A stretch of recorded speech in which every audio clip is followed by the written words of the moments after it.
It's a bird bath, not a goat bath.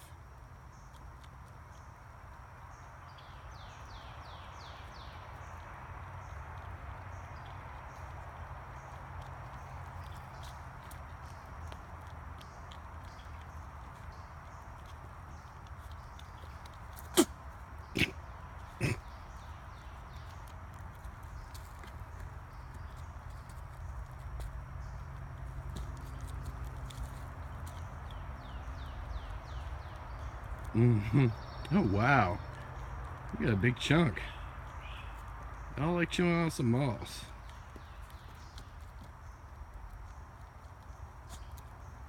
So goats usually, especially babies, don't necessarily eat everything they put in their mouth.